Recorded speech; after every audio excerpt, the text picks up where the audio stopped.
This is Dick Phelps with Century 21 in Bemidji, and these videos are an attempt to answer real estate questions.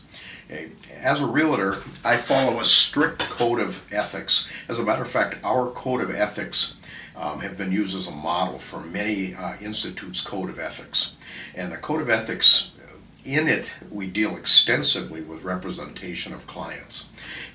In a real estate transaction, I can represent the seller, the buyer, or both.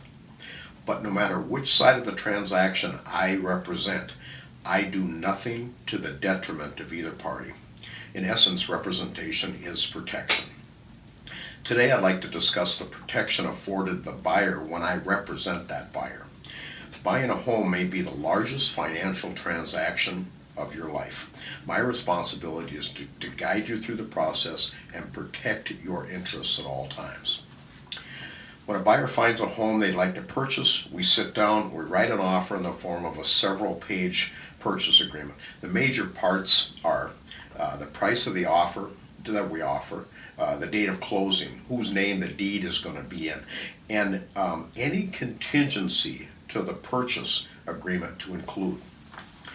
Contingencies are conditions that must be met before the buyer is fully obligated to that contract. The condition of the home when you write the offer is really unknown. You've just toured it, looked at it, and it's unknown to you. The status of the septic system and the well, they're usually unknown. The buyer's qualification for financing is usually in the preliminary stages, and there's other things that have to be completed with that lender. So if the buyer writes an offer, they usually include a sum of money as earnest money.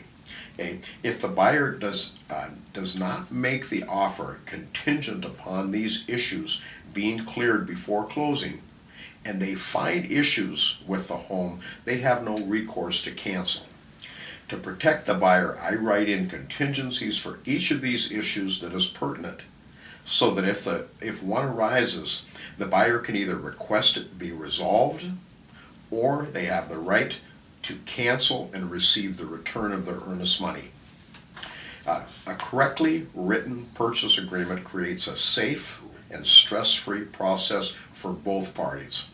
Okay, when buying a home or selling a home, depend on the experience of a realtor to protect and guide you throughout the transaction. To find other real estate questions answered, follow me on Facebook at Dick Phelps Realtor.